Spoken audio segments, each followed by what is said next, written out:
Congratulations for making this far. This is the last video of Starbright's 3-part video onboarding series for people who wants to be part of our team and be a financial advisor. This is DJ Maliwat.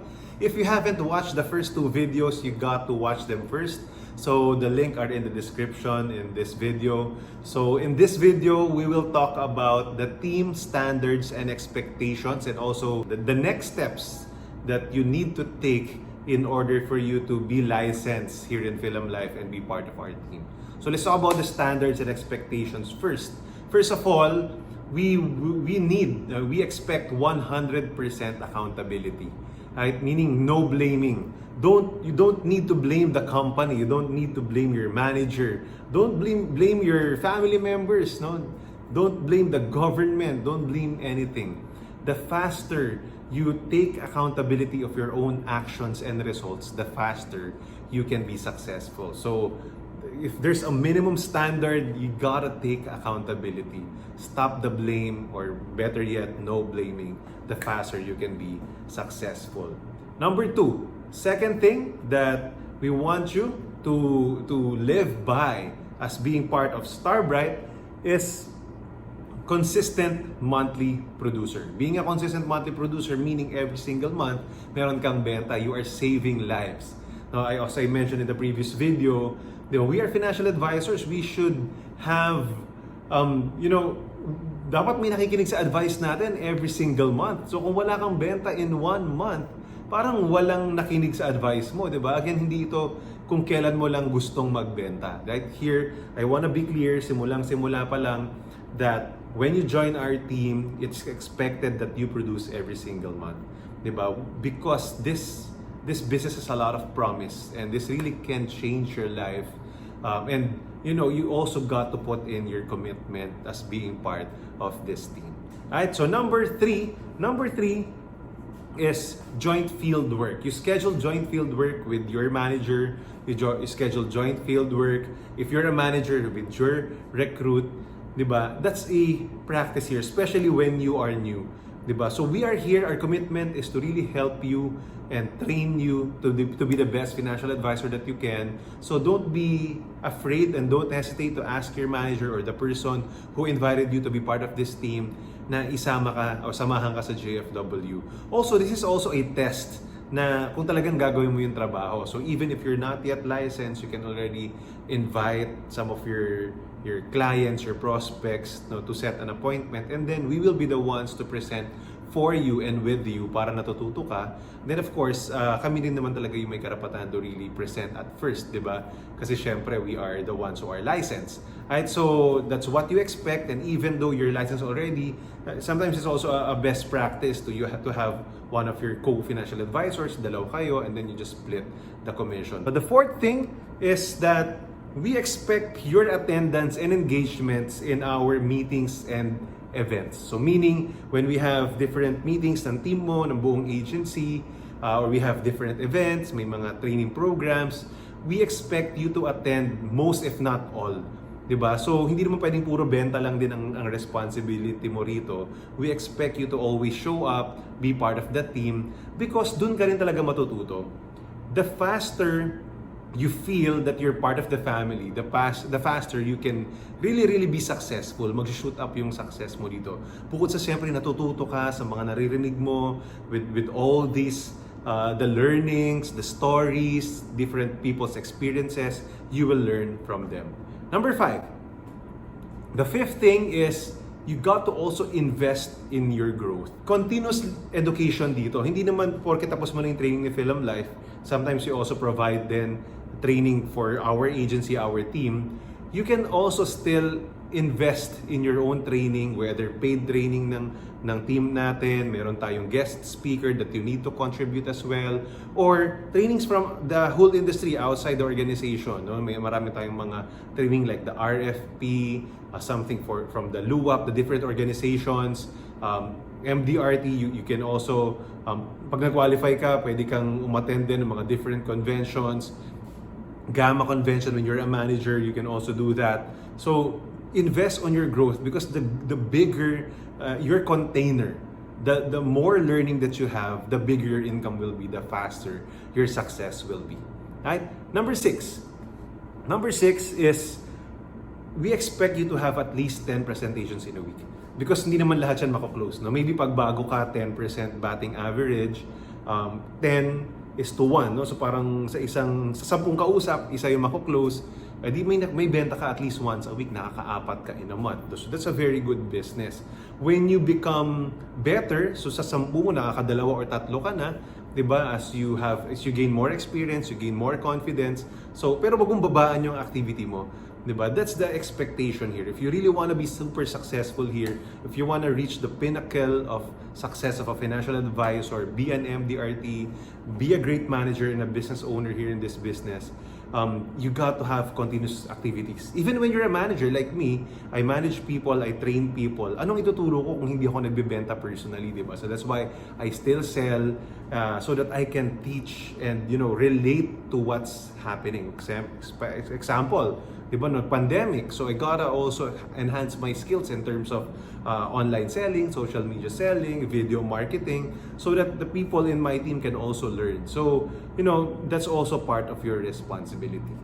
Number 7 is always be involved with the full-time attitude. So of course, if you will do Film Life full-time, well and good. Always be involved, contribute, be part of the family. Hindi puro bentahan lang. All our different activities, mga vitality activities natin. Maybe we'll be having sports activities. We will have online yoga, meditation, jump rope exercises, whether online or physical. All these things, be involved. And even if you're part-time, meron kang ibang trabaho, meron kang ibang negosyo, as much as you can, be involved. This is what I did when I was starting with Film Life hanggang ngayon. I have my own business, but I made it a point, at least once a week, I am part of any activity, whether training yan, meeting yan, in Film Life, in our team, and eventually, naging super successful din ako with terms of these agencies. And that's what can also happen to you. Next is number 8. Number 8 is you also be an asset to the team. Very important that, of course, you're continuously growing yourself outside. Marami ka ring bago natututunan.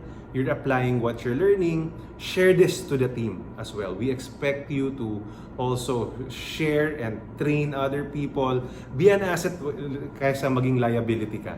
Diba? So make sure na nakakatulong ka dito. You're making the team better. And the best way to do that is to grow yourself and then share what you're learning. Alright, number 9. Number 9 is always stay connected. Lalo na during these times na magkakalayo tayo, you may be outside Metro Manila, you may be in provinces, maybe you may be in Visayas or Mindanao, wherever you are, always stay connected. Ang maganda ngayon, marami tayong virtual events that you can come in. Most especially, I really would like to mention, kapag during the times na medyo down ka, at wala masyadong benta, you're a bit frustrated, probably sometimes depressed, don't detach from the team. Actually, you got to gain and get energy from those who are successful, from those who are happy, those with momentum para mahawa ka din. Because we are the average of the 5 people we spend most of our time with, diba? So make sure that you inject yourself with the organization so that it enhances your energy. And number 10 is, of course, part of your standards and expectations, our standards and expectations for you is well-managed personal finances. Kung ngayon medyo struggling, okay lang, but with your time with Film Life, of course, you will learn a lot, and that's what we will teach to our clients anyway. So, dapat i-apply din natin yan sa sarili natin, di ba? So, no one is perfect here in this industry. We also struggle. Nagkaroon ng pandemic. Even my income got affected. But as much as possible, we got to be applying what we are learning and what we are teaching most especially. Alright, so if you like that, then you are welcome to be part of Starbright and Film Life because this is the standards that we take. We always say, and one of the biggest learnings I learned in terms of success is that people gravitate to the level of standards that the organization set. Kung mataas yung standards, even medyo iffy ka pa sa simula, you want to be part of the team, i-elevate mo yung game mo. Pero kung mababa yung standards, even magaling ka, sometimes dahil okay lang na mababa, ibababa mo rin yung game mo. No? So that's why ngayon pa lang, we really wanna set a good standard, a high standard for everyone in the organization para ikaw mismo mag-succeed immediately. Next steps. I would like to remind you, send your resume, your best resume to our email, join.starbright@gmail.com. Right? After that, the next thing that you need to do is culture fit. Diba? Feel if you are fit with our organization, with our culture. So you got to attend our team meetings or your team meeting, yung different events natin, even the training programs you can attend in advance, even hindi ka pa licensed, you can already do that para na-train ka na unti-unti. Third thing is, of course, after that, you can attend and finish. You should be finishing your licensing training. Diba? So, meron nang available sa online e-learning dun sa website natin with Film Life. And if there's available na classroom session, you can also do and attend classroom session kasi syempre iba rin naman yung may interaction. So when there's something that is available already, when all of this is, pag clear na ang lahat, then probably you can also attend the classroom sessions. Next done is of course, initial orientation and documentation. So the person who invited you, magkakaroon kayo ng needs-based assessment, di ba? Magkakaroon kayo ng initial interview, titignan din natin kung fit ka din dito, and then ipoprocess na natin yung mga documents mo. So our recruitment team will talk to you and will ask the different documents that you need to provide, and then probably there will be some forms na kailangan mong i-fill up. Right after that is be giving you assignments, di ba? Kasama dyan yung JFW, you should be setting appointments dun sa mga initial prospects mo, tapos tutulungan ka namin mag-present. Also, you list down the names and occupation of your initial prospect, preferably at least 100. And then you set appointments na nga, and then of course, pwede ka rin mag-practice ng presentation to the person who invited you. And then sunod dyan is, pwede ka na mag-take ng licensure exams. Pag natapos mo na yung e-learning, for PCTC, pag natapos mo yung PCTC, and then yung mga required exams doon online or doon sa classroom session, then you can take na the OL exam or the ordinary life exam, which is the traditional life insurance. No, may bayad dyan, nagre-range siya from 900 to 1,200, depende kung classroom session or online exam. And then, meron din sa VUL, no? Yung ULP. Ito naman yung insurance with investment. So, dalawa yung license natin. You gotta take both para you can sell any of our products. After that, isi-set ka ng manager mo for an interview. So, mag-one-on-one kayo. And then, the agency manager will also meet you.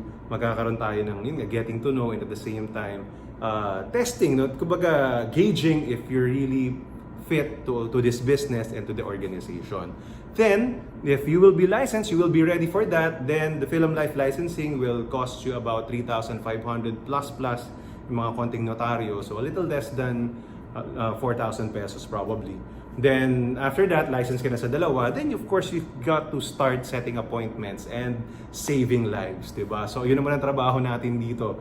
Mag-set ng appointments, hindi puro training lang ha. Yes, you got to attend training, pero you got to put things into action. So set appointments and then start closing the sale so that they become protective. That's about the time that you save lives and you become a lifesaver. You become productive. And of course,